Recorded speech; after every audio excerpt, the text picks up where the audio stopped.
না, আমি যেটা দেখছি বিভিন্ন মিডিয়াতে খুব যে সবাই খুব বড় করে এটা লিখছে যে অভিষেক কিছু নয়, মমতাই সব।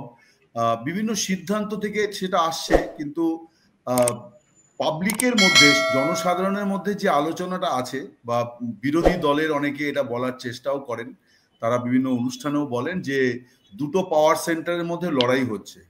আমি এই ধারণাটার সঙ্গে একেবারেই একমত নই, বরং আমি মনে করি যে এটা একটা কৌশল। কৌশলটা কি না, অভিষেকের সঙ্গে মমতা বন্দ্যোপাধ্যায়ের একটা যে প্রজন্মগত যে বা বয়সের যে ফারাক, তার ফলে ধ্যান ধারণা, বোঝাপড়ার মধ্যে ফারাক হওয়াটা খুব স্বাভাবিক। যেটা বাবা এবং ছেলের মধ্যে হয়, মেয়ে বা মায়ের মধ্যে, বা মেয়ে বা বাবার সঙ্গে হয়, এটাও ঠিক সেই রকম, কারণ দুটো প্রজন্ম কমপ্লিটলি আলাদা। মমতা বন্দ্যোপাধ্যায় যে লড়াই সংগ্রামের মধ্য দিয়ে এসেছেন, অভিষেক সেটা করেননি। অভিষেকের সে সুযোগও ছিল না। উনি ম্যানেজমেন্ট ইয়েতে কোর্সে পড়াশুনো করেছেন, তারপরে পারিবারিক সূত্রে মানে ভাইপো হিসেবে উনি দলে চলে এসেছেন। ফলে তার অনেক রকম মানে সিদ্ধান্তের মধ্যে অনেক রকম ইয়ে হবে, যেখানে পুরনো লোকেরা যারা মমতা বন্দ্যোপাধ্যায়ের সঙ্গে একেবারে ছায়া সঙ্গী হিসেবে কাজ করেছেন, তাদের অনেকটা সমস্যা হতে পারে। এবং অভিষেক সেই সংক্রান্ত কিছু বিষয়ে, তার বিষয়গুলোকে তিনি তার মতো করে একটা তার আইডেন্টিটি গড়ার চেষ্টা করেছেন।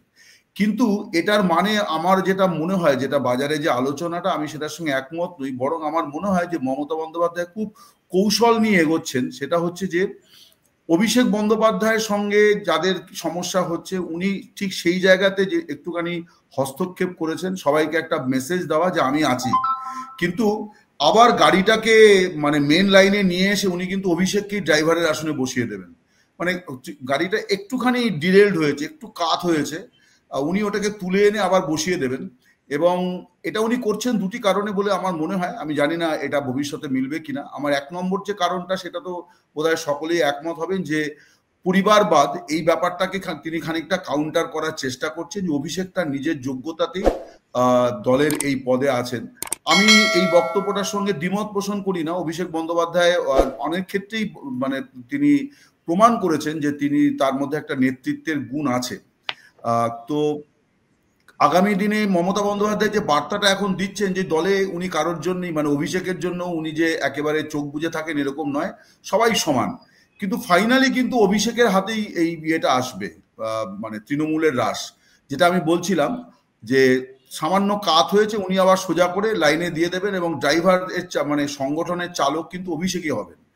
এবং এখান থেকে যে বার্তাটা উনি দিতে পারেন, সেটা হচ্ছে যে, বা দেওয়ার চেষ্টা করছেন রাদার, যে এখানে কোনো পরিবারের ব্যাপার নয়, অভিষেক তার যোগ্যতাতেই দলের আজকে এরকম 2 নম্বর পদে আছে, এবং অভিষেকের সিদ্ধান্ত সকলকে মানতেও হবে। সেটা হচ্ছে অভিষেক তার নিজের যোগ্যতায় এটা অর্জন করেছেন, উনি এই জিনিসটাকে এস্টাবলিশ করে দিচ্ছেন। 2 নম্বর আমার যেটা মনে হয়, আমি জানি না, এটা আমার অনুমান, আমার কাছে কোনো খবর নেই। আমরা তো সাংবাদিকেরা, বিশেষ করে রাজনৈতিক বিটে আমরা যারা কাজ করি, তারা তো কিছু ঘটনা প্রবাহ থেকে কিছু সিদ্ধান্ত বা কিছু অনুমান করি, এবং রাজনীতিতে অনুমানের একটা মূল্যও আছে। আমার অনুমান যে নির্বাচন হয়তো খানিকটা এগোতে পারে। আপনারা যদি লক্ষ্য করে দেখেন, যে গত 1-1.5 মাস ধরে মমতা বন্দ্যোপাধ্যায় যে তার যে কর্মকাণ্ড, সেগুলো কিন্তু প্রাক নির্বাচনী কর্মকাণ্ড। সেটা হচ্ছে যে একেবারে থানা স্তর থেকে পুলিশকে উনি সিধে সাদা করার বার্তা দিয়েছেন, পুলিশের অফিসারদের ওপরে তিনি প্রকাশ্যে অসন্তোষ প্রকাশ করেছেন। এগুলো সবই কিন্তু ফাইনালি মানে মানে নিজের ভোটের ইয়েতে একটা বড় পজিটিভ রোল প্লে করে, যে উনি কারোকে রেয়াত করছেন না। আবার আপনারা দেখবেন যে উনি রাজ্য জুড়ে একটা বড় রাস্তা সারাইয়ের অভিযান শুরু হয়েছে। এবং নির্বাচনটা এগোনোর আরো একটা কারণ আমার মনে হয়, যে তৃণমূল তো দুর্নীতির অভিযোগে একেবারে বিদ্ধ হয়ে আছে, কিন্তু গত 6-7 মাস বা রাদার 1 বছর যদি আপনারা দেখেন, যে নতুন করে কোনো অভিযোগ ওঠেনি। যে অভিযোগগুলো ছিল, সেগুলোর ভিত্তিতে কিন্তু নির্বাচন হয়ে গেছে। লোকসভা ভোট হয়েছে, পুরসভা, পঞ্চায়েত, এগুলো হয়েছে।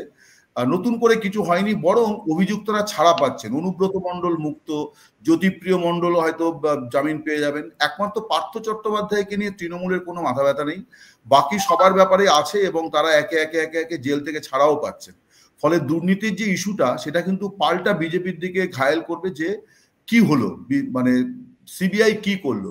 ইভেন আপনি যদি দেখেন যে আরজি করের ইস্যুটা, সেটাও কিন্তু এখন কমপ্লিটলি ঘুরে গেছে, যে সিবিআই তাহলে কি করলো। এইটাই কিন্তু এখন বড় প্রশ্ন মানুষের। আমি অন্তত ট্রেনে বাসে চলাচল করার সুবাদে এটা আমার সৌভাগ্য যে আমি একেবারেই কিছু অভিমত পাই মানুষের, সেখানে কিন্তু এইটা খুব বড় প্রশ্ন। ভোট কেন এগোতে পারে এটা কিন্তু ভয়ের কারণ নয়। আমার মনে হয় যে 2029-এ যদি লোকসভা এবং বিধানসভার ভোট একত্রে হয়, তাহলে 26-এ বিধানসভা ভোট হলে 29-এর লোকসভা ফেস করার জন্য তৃণমূল সরকার সময় পাবে মাত্র 2 বছর কি 2 বছর কয়েক মাস। যদি 25-এ নির্বাচনটা করে নেয় তাহলে প্রায় কমপ্লিট 3 বছর তারা সময় পাবে। কারণ সরকারের কাজ দিয়েই তো লোকসভা ভোটটা তাকে ফেস করতে হবে, রিজিওনাল পার্টিকে তাই করতে হয়। তার তো কোনো ন্যাশনাল এজেন্ডা থাকে না, ন্যাশনাল কর্মসূচিও তার থাকার কোনো স্কোপ নেই। সো এই সমস্ত কারণে আমার মনে হচ্ছে এই যে মানে বিধায়কদের বৈঠক, এই সব কিছুই আমার মনে হয় যে গোটা সিস্টেমটাকে স্ট্রিমলাইন করে নেওয়ার একটা প্রচেষ্টা শুরু হয়েছে। সেটা নির্বাচন কিনা সেটা আগামী দিনে দেখা যাবে, কিন্তু আমার মনে হয় যে উনি প্রশাসনিক বৈঠকগুলো তো দেখবেন যে বছর দুয়েক হলো মাঝখানে এগুলো খুব একটা খবর হচ্ছিল না।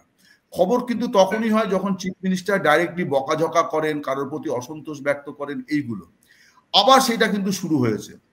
এবং এগুলো সবই মানুষকে টাচ করে। এবং দেখুন বিরাট করে লক্ষ্মীর ভান্ডারের দুয়ারে সরকারের কর্মসূচি চলছে এবং সেটাকে এবার অনেক বেশি, এবং আমি যেটা লক্ষ্য করছিলাম লক্ষ্মীর ভান্ডারের বিষয়টি নতুন নয়, প্রায় 2 বছর মতো হয়েও গেল কি 2.5 বছর, কিন্তু এবার যেটা দেখছি যে বারে বারে তৃণমূল কংগ্রেস এবং কর্পোরেশন, আমি মিউনিসিপাল এলাকায় থাকি, এখানে কিন্তু অটোয় করে করে 3-4 বার করে ক্যাম্পেইন করা হয়েছে যে অমুক দিন অমুক স্কুলে আপনি চলে আসুন এবং এই বিষয় নিয়ে আপনি করুন। মানে অনেক বেশি লোকের কাছে রিচ করারও একটা কর্মসূচি কিন্তু চলছে। এগুলো আমার অনুমান, আমি কিন্তু আমার কাছে এরকম কোনো খবর নেই যে মমতা ব্যানার্জি ভোট এগিয়ে আনছেন। আমার অনুমান যে ভোট হয়তো এগোতেও পারে আর কি।